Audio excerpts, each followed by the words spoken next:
por el Consejo. Vamos a seguir adelante, Monse. Seguimos con invitados, seguimos en esta muy buena conversación. Estamos planteándonos lo que viene, Monse. Así es, la verdad es que estoy sin retorno, Julio César, así que continúa tú un segundito. Yo continúo, pues, Monse, muchas gracias. Se nos une el secretario general del Colegio Médico, el doctor Bernucci. Doctor, ¿cómo está? Muchas gracias. La verdad es que ya se fue José Miguel Insulza, pero seguimos aquí compartiendo, debatiendo. Estábamos hablando un poco de que la situación no era para corto, ¿no? Precisamente estábamos viendo los programas, cómo reaccionar ante esto, que se ve, doctor, un poquito más largo de lo que muchos creían. Por lo tanto, es buena su palabra. ¿Cuándo va a ser el pic, cree usted? ¿Cómo se está comportando la curva? ¿Y qué va a pasar cuando empiecen las otras infecciones que son habituales ya para Chile? Mira, todas las preguntas son bastante difíciles de poder responder. Las personas que se aventuran a responder en general, nos hemos equivocado en varias cosas, en algunas se han achuntado. Ahora, yo creo que efectivamente el primer concepto que hay que tener es que esto es una maratón y probablemente no estamos partiendo recién los primeros kilómetros de esta maratón.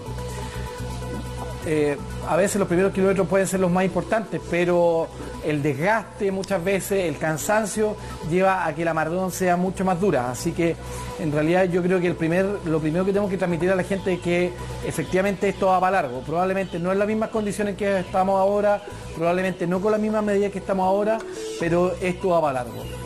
Ahora, ya, pero en ese sentido, José Miguel... Sí, Monse, vuelve. Sí, no, José Miguel, es que igual llama la atención, sin ser complaciente y por lo tanto, y tampoco relajar las medidas de cuarentena.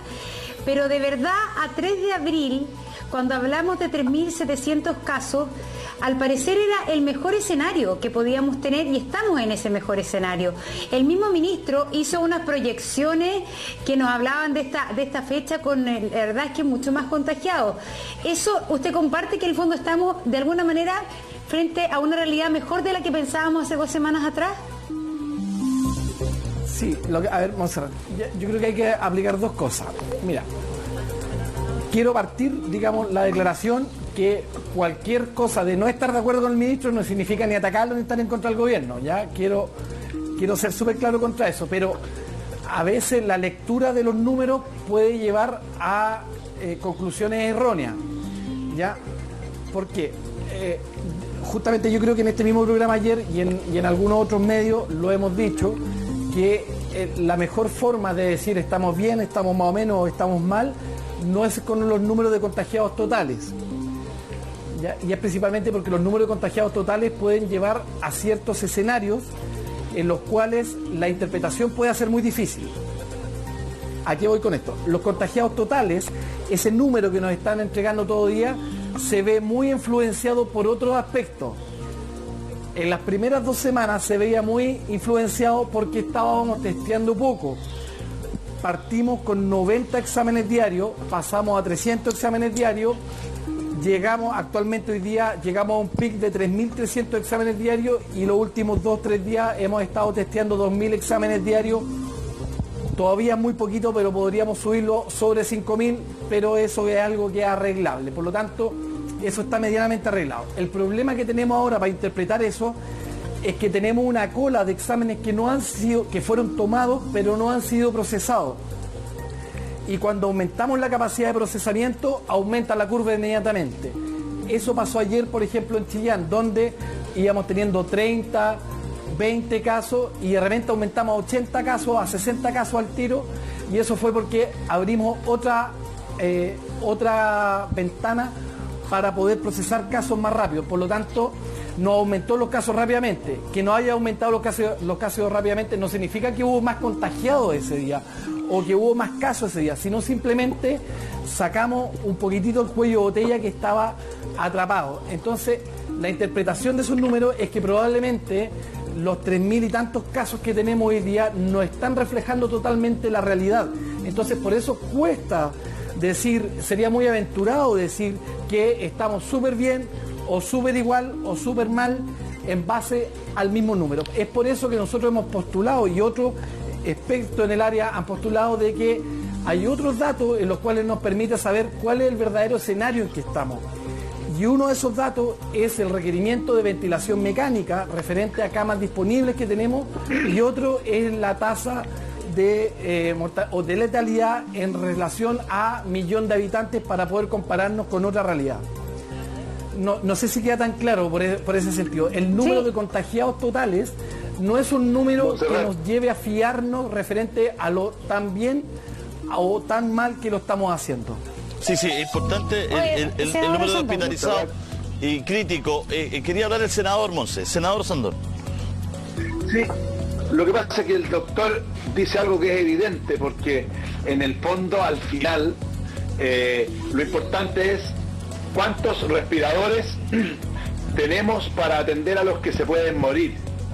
Claramente, por eso que se trata de que la pandemia no lleguen todos al sistema de salud. Pero hoy día, ¿no es cierto?, gracias a Dios, según lo que se proyectaba, vamos bien dentro de la gravedad y comparándonos con el resto. Pero quiero volver un poquito acá al tema de los alimentos, porque yo he recibido cualquier cantidad de denuncias que la Junaed no está dando el ancho, porque este cambio le ha producido muchos problemas, e insisto, Junaed tiene que hacer una alianza estratégica con los municipios, porque ellos tienen una infraestructura y una cadena para poder llegar con esos alimentos.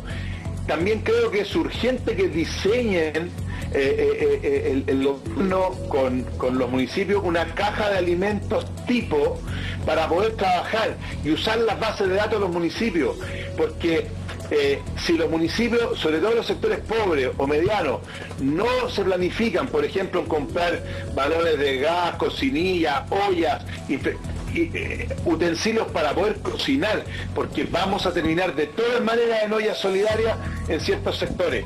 Y para eso los dirigentes sociales son muy importantes, y veo que nos metemos demasiado. O sea, es importante el tema de salud y el tema sanitario, pero esto tiene coletazos que pueden traer problemas súper graves.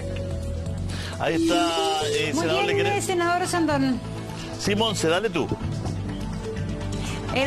Lo vamos a despedir entonces, porque tenemos 4 cajitas nomás para nuestros invitados, y hay un nuevo invitado entonces que nos está esperando. Gracias, senador. Y se integra entonces el presidente de la ADC, Fuad Chaín, que está con nosotros. Y 1, 2, 3.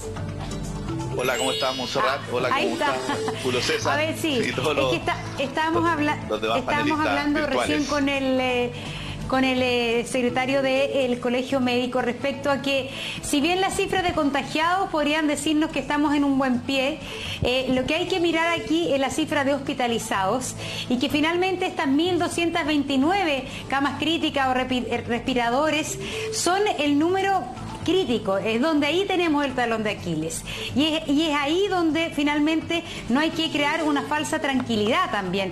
¿Qué opina usted al respecto en ese sentido? ¿Se están haciendo bien las cosas? ¿Se pueden hacer mejor o es imposible en estas circunstancias? Bueno, lo primero es que yo comparto lo que dice el doctor Bernucci, que esta es una maratón, todavía no vamos ni siquiera en los 10 primeros kilómetros, y hasta ahora, claro, hemos ido resistiendo bien desde el punto de vista sanitario, pero aquí no se puede caer ni en la excesiva confianza, en el triunfalismo. Yo le envío una carta al presidente de la República bastante preocupado, porque creo que de alguna manera hay que tomar medidas anticipadas. Lo que hagamos ahora no va a tener efecto inmediato, va a tener efecto en 1, 2 o 3 semanas más, y creo que desde ese punto de vista tenemos que analizar también no solo las cifras nacionales, sino que mirar la realidad de cada uno de los territorios y las regiones. Por ejemplo, lo que ocurre en la región de la Araucanía, donde efectivamente la capacidad instalada al punto de vista de los ventiladores mecánicos colapsó, ya se copó completamente, llegaron nuevos ventiladores, quedan para 1 o 2 días más, y por lo tanto la realidad nacional, donde se da cuenta de que hay todavía disponibilidad de ventiladores, no es la misma en algunas regiones. Por eso que una de las medidas urgentes, a mi juicio, es descentralizar también decisiones, crear mesas sociales como la que existe en Santiago, en cada una de las regiones, con las universidades regionales, con los científicos regionales, con los colegios médicos regionales, con los alcaldes en cada uno de los territorios, para poder adoptar medidas. Las situaciones climatológicas, del punto de vista también de las enfermedades base de los habitantes, las situaciones geográficas, la vulnerabilidad social es distinta, y por eso que un principio fundamental tiene que ser empezar a descentralizar también decisiones para poder llegar de manera más oportuna. Lo otro que es muy importante, ¿qué es lo que ocurre si empieza a aumentar el contagio de los trabajadores de la salud? Sabemos que hay un déficit enorme de implementos de protección personal de los trabajadores de salud. Sabemos también que hay un déficit desde el punto de vista de la capacidad de toma de muestras y por lo tanto tenemos nosotros que seguir el ejemplo de los países que le ha ido mejor en esto. Mire, en Europa, por ejemplo, ¿qué le ha ido mejor? Alemania, mucho testeo, ¿no es cierto?, para poder tener trazabilidad y para poder tener medidas muy bien focalizadas de aislamiento social. Eso ha permitido que no solo tenga una baja tasa de contagio y mortalidad, sino que incluso esté recibiendo pacientes de Italia. Bueno, miremos lo que está ocurriendo ahí, pero para eso tenemos que tener mucho más capacidad de testeo que la que tenemos hoy día, aplicarlo de manera más masiva para poder tener una mayor eficacia en las medidas sanitarias. Y por cierto, hacernos cargo de los problemas sociales. Nosotros creemos que aquí no basta con pedir a las empresas que no cobren durante determinado tiempo o a las ISAPRES, ¿no es cierto?, que posterguen por un par de meses el alza del precio base. Aquí el gobierno, en el estado de excepción, tiene atribuciones para poder exigir, para poder evitar que sigan subiendo los precios y lucrando lo inescrupuloso. Tiene facultades también para poder tener transferencias directas. Aquí se decía, lo dijo José Gregorio, decano de la Facultad de Economía de la Universidad de Chile, demócrata cristiano, con mucha claridad. Aquí sí, hay que hacer transferencias directas mucho más potentes para poder responder a la gente. Jaime. Sí, mira, me parece súper interesante la conversación que estamos teniendo. Yo quiero volver ahí el punto de que es posible que en las próximas semanas tengamos que replantear también una buena parte de los programas que hace el Estado, que como decía antes, en Chile los programas los hace el Estado a través de personas que trabajan al Estado y finalmente al usuario final. Y en otras partes del mundo, como en Alemania o en Australia, en otro, lo que se hacen son transferencias directas mucho más altas. Eso también es una manera de repensarlo ahora. En el tema de la Araucanía, se acaba de nombrar una delegada presidencial, que es Andrea Valladares, precisamente para centralizar el punto, o sea, para descentralizar lo que estaba diciendo Fuad, que tiene toda la razón. En los territorios es distinto que si se ve solamente desde Santiago. Si bien hoy día la inmensa mayor parte de los contagiados está en la región metropolitana, la capacidad que tiene de respuesta a las distintas regiones es diferente. Lo que pasa en nuestro extremo sur es súper preocupante, lo que pasa en Magallanes, en Punta Arenas, es especialmente importante. Ahora, yo sí creo que decía el doctor Bernucci que cómo nos comparamos con los datos, ¿no?